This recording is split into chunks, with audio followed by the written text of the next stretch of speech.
Hello everyone, hope आप सब बहुत अच्छे होंगे। आज की वीडियो के अंदर हम कर रहे हैं मोस्ट इंपॉर्टेंट टॉपिक एनसीईआरटी 2023, जो कि किसी भी एग्जाम के लिए बहुत इंपॉर्टेंट है। चाहे आप बीएड, सीटेट या किसी भी टीचिंग से रिलेटेड कंपेटिटिव एग्जाम के लिए प्रिपेयर करें, चाहे टीचिंग से रिलेटेड नहीं भी है, तब भी हर कंपेटिटिव एग्जाम के लिए इंडिया में होने वाले ये इंपॉर्टेंट है एनसीईआरटी 2023। सबसे पहले हमारे पास कि एनसीईआरटी 2023 को इंट्रोड्यूस किया ही क्यों गया। जब हमारे पास पहले वाला एनसीईआरटी था ही, तो हमें पता है कि नेशनल एजुकेशन पॉलिसी आई थी 2020 में।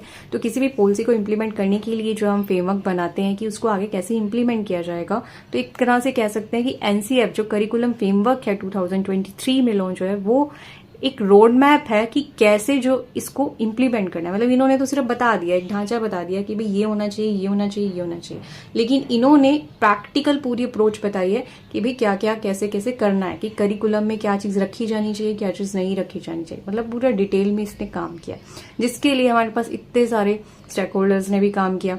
ठीक है, तो इसके मेन जो है हमारे पास नेशनल स्टीयरिंग जो कमेटी है, उसके अंडर जो है इसको बनाया गया है। और हमारे जो इसके मेन हेड कहेंगे वो है डॉक्टर कस्तूरी रंगन, जो कि चेयरपर्सन है और इसरो के चेयरमैन भी रह चुके हैं और रिनाउंड जो है स्पेस साइंटिस्ट भी रह चुके हैं। ये आपको पता होना चाहिए, याद रहना चाहिए।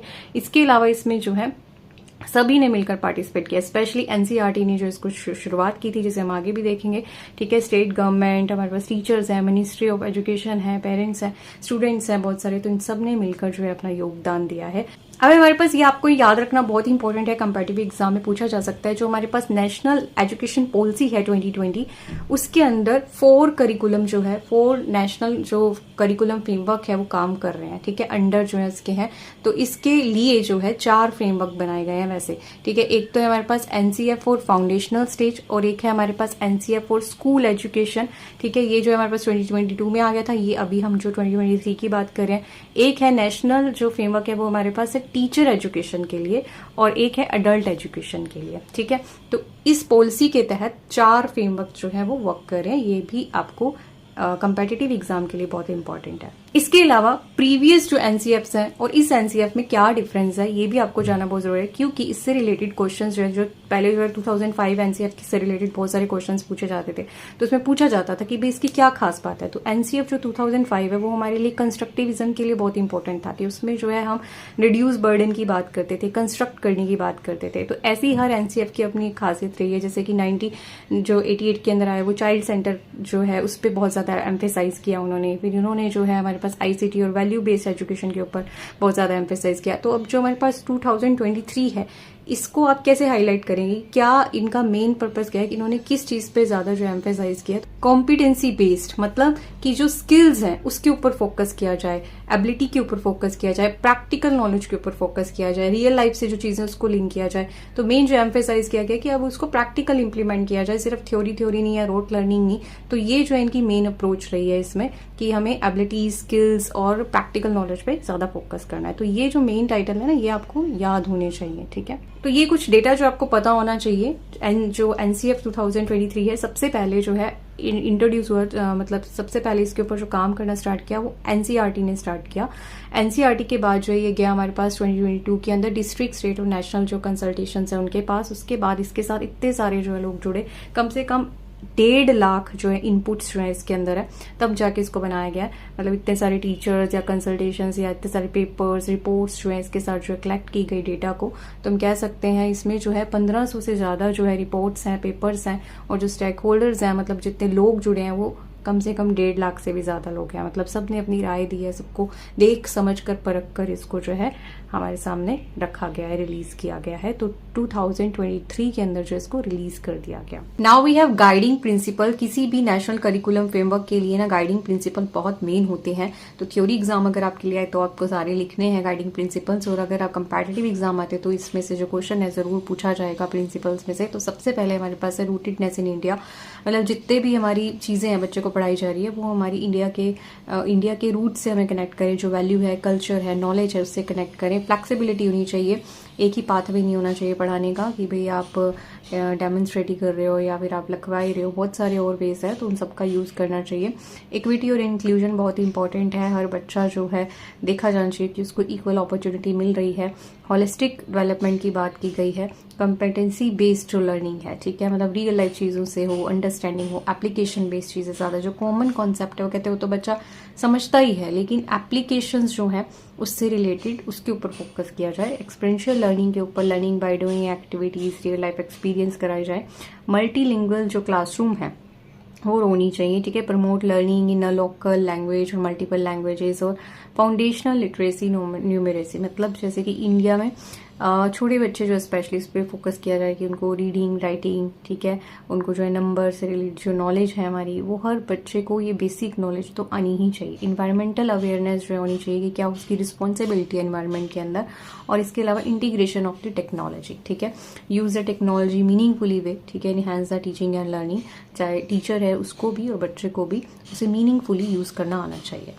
Now we have main features क्या है। अब डिफरेंस क्या है गाइडिंग प्रिंसिपल फीचर्स के अंदर? देखो, गाइडिंग प्रिंसिपल्स होते हैं कि भैया किस चीज के ऊपर बेस है, ठीक है, वाई क्या करना है, मतलब क्यों करना है, किसके ऊपर करना है। लेकिन जो फीचर्स है वो उन्हें कि क्या उन्होंने फिर रखा है, ठीक है, तो दोनों में डिफरेंस है। तो अगर थ्योरी एग्जाम में आता है तो दोनों ही आपको अलग अलग एक्सप्लेन करें। कुछ पॉइंट्स जो आपको सेम से लगेंगे कि गाइडिंग प्रिंसिपल्स में आया और मेन फीचर में आया, तो गाइडिंग प्रिंसिपल में ये बता रहे हैं कि पूरी जो हमने करिकुलम रखा है वो किस किस बेस पे है, और जो फीचर हमने इंट्रोड्यूस किए हैं तो ऑब्वियसली में उसमें उसकी तो बात होगी ना उस फीचर्स में, तो वो इंक्लूड करने भी जरूरी है। तो आपको चाहे दोबारा ही क्यों ना लिखने पड़े, वो एक अलग चीज ही मानी जाएगी। तो मेन फीचर जो है हमारा डिफरेंट लिखा जाता है, चाहे सेम ही चीज उसमें आ रही है, दो तीन चीजें सेम सी आपको लगेंगी।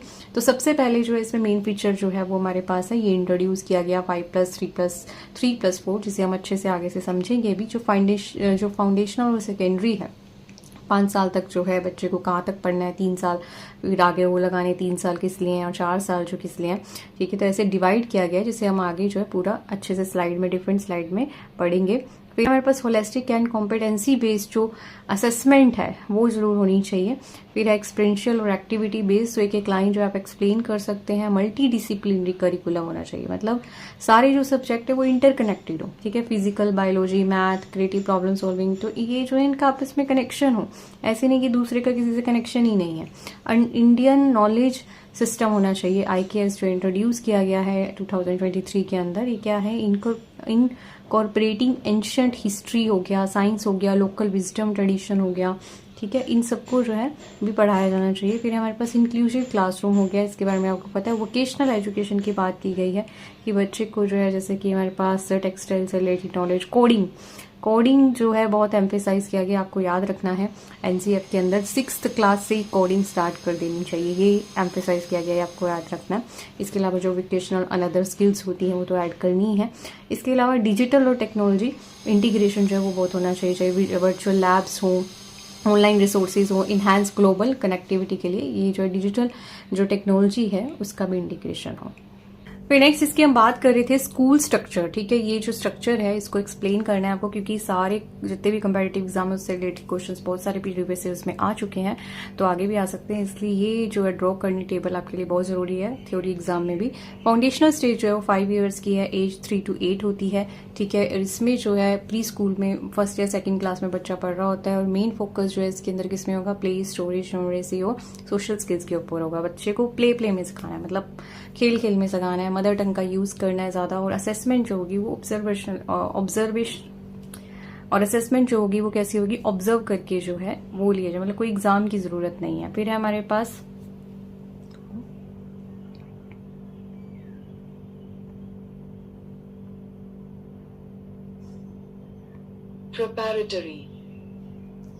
प्रिपैरेटरी स्टेज, ये भी 3 ईयर्स तक है, ठीक है। इसमें 8 to 11 मतलब जो एज है क्लास जो होगी बच्चे की 3 to 5 जो है क्लास के अंदर होगा वो, और मेन जो फोकस होगा लैंग्वेज, मैथ, साइंस, आर्ट्स और लॉजिक के ऊपर फोकस होना चाहिए। और इसमें जो है डिस्कवरी लर्निंग हो, ग्रुप एक्टिविटी के साथ बच्चा पढ़े, और इसमें वही जो असेसमेंट है इसमें वो जो कैसी होगी, कॉम्पिटेंसी बेस्ड जो असेसमेंट होगी, एक्टिविटीज जो होंगी कि बच्चे की कितनी स्किल है, कितना जो है अप्लाई कर पा रहा है, उस चीज को देखा जाएगा, प्रैक्टिकल नॉलेज कितनी है।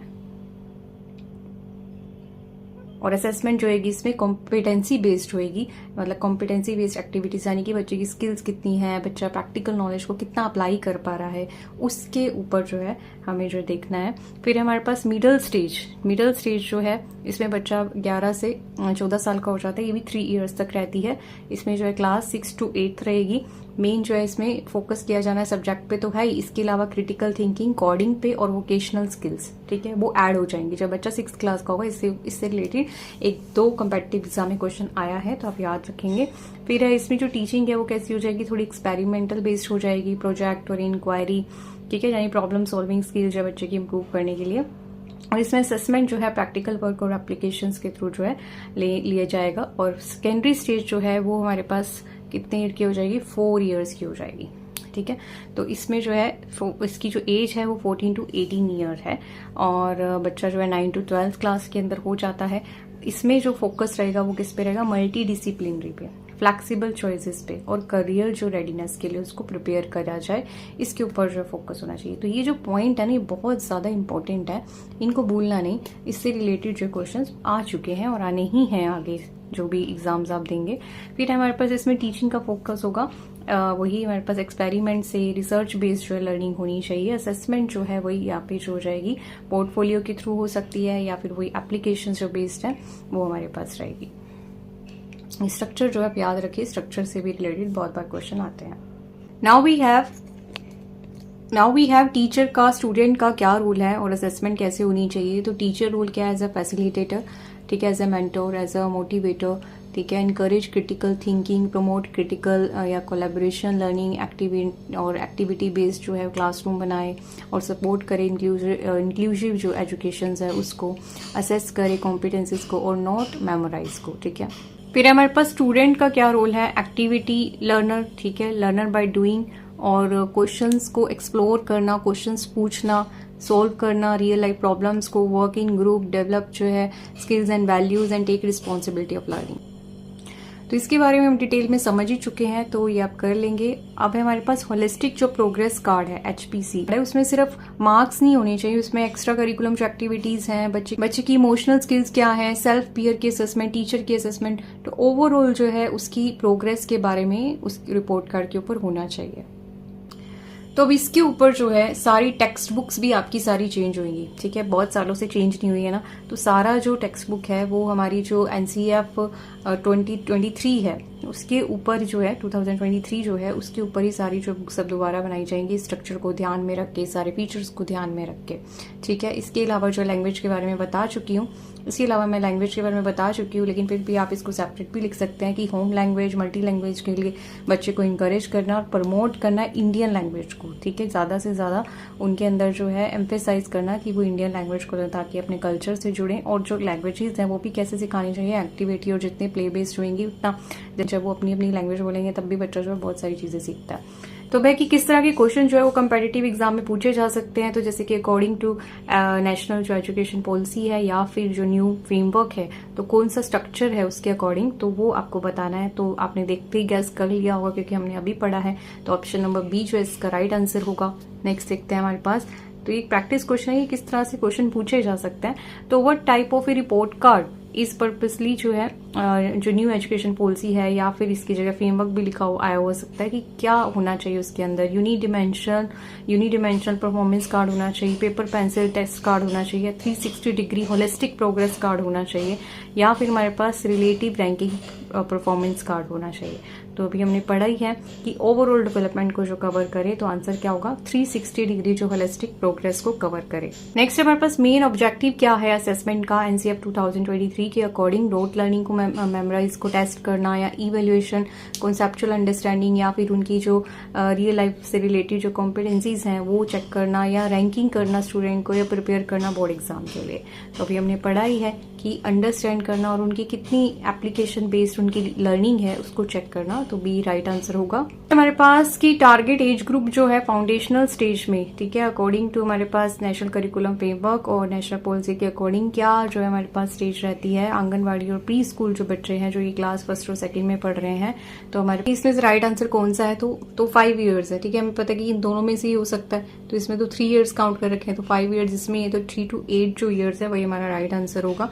तो इस तरह से जो क्वेश्चन है आपसे पूछे जाते हैं। तो एक क्वेश्चन और प्रैक्टिस कर लेते हैं। Which of the following learning strategies emphasize in NCF 2023 over rote learning? Teacher centric lecture method या experiential inquiry based learning, memorization of text book definition और रिपीटेटिव ड्रिल वर्क। तो इसमें से किस पे एम्फेसाइज किया जाता है? तो हमें पता है ऑप्शन नंबर बी इसका राइट आंसर होएगा, इंक्वायरी या फिर एक्सपेरिंशियल लर्निंग के ऊपर। सो इस में इतना ही। Thank you so much for watching. Stay blessed, stay happy. और अगर आपको अच्छा लगा हो तो लाइक, शेयर एंड सब्सक्राइब जरूर करिएगा।